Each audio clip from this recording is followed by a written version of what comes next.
আসসালামু আলাইকুম ভিউয়ার্স। আশা করি সকলে ভালো আছেন।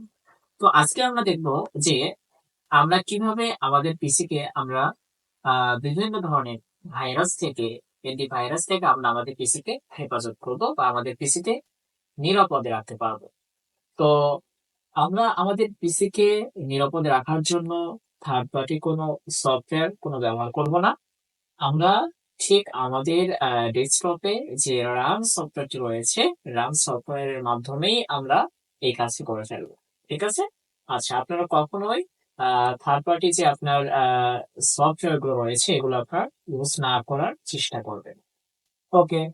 তো আমরা এখন দেখবো যে আসলে আমরা কিভাবে ক্লিন করতে পারি, আমরা কিভাবে আমাদের ডেস্কটপটাকে রানিং করতে পারি বা রানিং এ রাখতে পারি।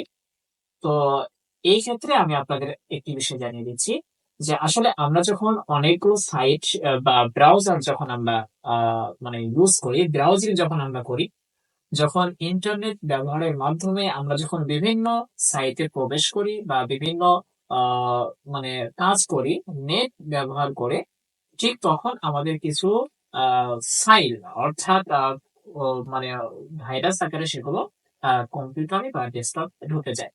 বা যখন আমরা কোনো ইউএসবি ড্রাইভ যখন আমরা আমাদের পিসিতে যখন আমরা মানে কানেক্টেড করে নিই, অথবা মোবাইল কানেক্টেড করে নিই, অথবা আমরা মানে হচ্ছে যে যে কোনো ফাইল যখন নেট থেকে ডাউনলোড করব, তখন মূলত আমাদের এই ফাইলগুলো মানে আমাদের পিসিতে চলে আসে।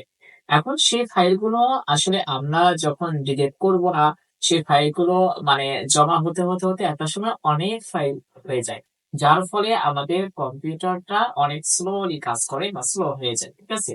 সেক্ষেত্রে আপনারা যে কাজটি করবে, আপনি যখনই আপনার কম্পিউটার বা পিসিটি আপনি অন করবে, অন করার সাথে সাথেই আপনি সেই ফাইলগুলোকে আগে আপনি রিমুভ করে দিবেন বা ডিলিট করে দিবেন। তার ফলে হবে কি, আপনি সুন্দরভাবে আপনার পিসিটা রানিং করতে পারবেন এবং চালিয়ে মজা পাবেন।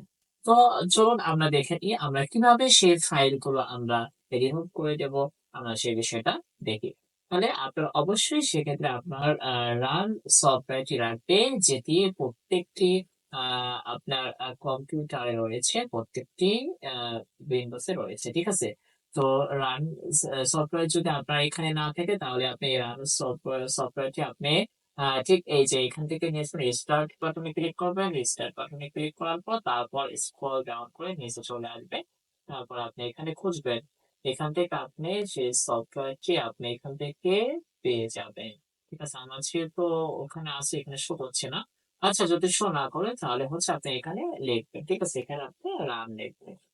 রান যদি শো না করে সেই ক্ষেত্রে আপনি লিখবেন। ঠিক আছে? তো যাই হোক, অবশ্যই আপনাদের পিসিতে রান সফটওয়্যারটি রয়েছে বা রান সফটওয়্যারটি যদি না থাকে, তাহলে অবশ্যই আপনার রান সফটওয়্যারটি আপনারা স্টার্ট বাটন থেকে আপনার নিয়ে আসবেন। নিয়ে আসার পর তারপর হচ্ছে আপনারা কি করবেন, রানে ক্লিক করবেন। ক্লিক করার সাথে সাথে এরকম একটা ইন্টারফেস শো করবে।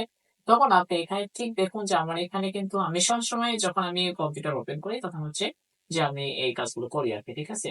যে আপনি ঠিক প্রথমে যদি পার্সেন্টেজ দিবেন, তারপর হচ্ছে ট্যাম্প লিখবেন, TEMP ট্যাম্প, তারপর আবার পার্সেন্টেজ দিবেন, দেওয়ার পর তারপর এখানে ওকেতে ক্লিক করবেন।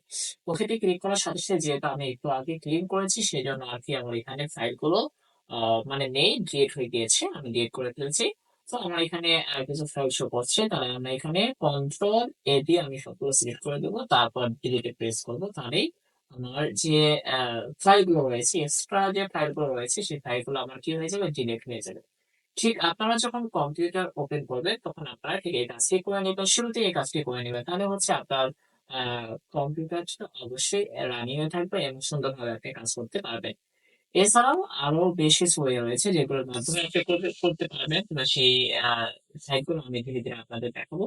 আমি মূলত হচ্ছে যে আমাদের যেহেতু আমরা সবসময় আপনার ব্রাউজার ইউজ করি, সবসময় নেট ব্যবহার করি, সেই জন্য আর কি মূলত এই ভিডিওটা আর কি দেওয়া, যাতে করে আপনাদের কম্পিউটার আপনারা সংরক্ষণ করে রাখতে পারেন, সুন্দরভাবে আপনারা রাখতে পারেন। সেই জন্য আর কি মূলত এই ভিডিওটি আপনাদের জন্যই তৈরি করা। তো সকলে ভালো থাকবেন। অবশ্যই যদি ভিডিওটি পছন্দ হয় বা ভিডিওটি ভালো লাগে, অবশ্যই আপনারা লাইক কমেন্ট শেয়ার করে দিবেন, যাতে করে অন্যরা শিখতে পারে বা অন্যটা বিষয়টা খুব সহজেই জানতে পারে। তো সকলে ভালো থাকবেন। আসসালামু আলাইকুম।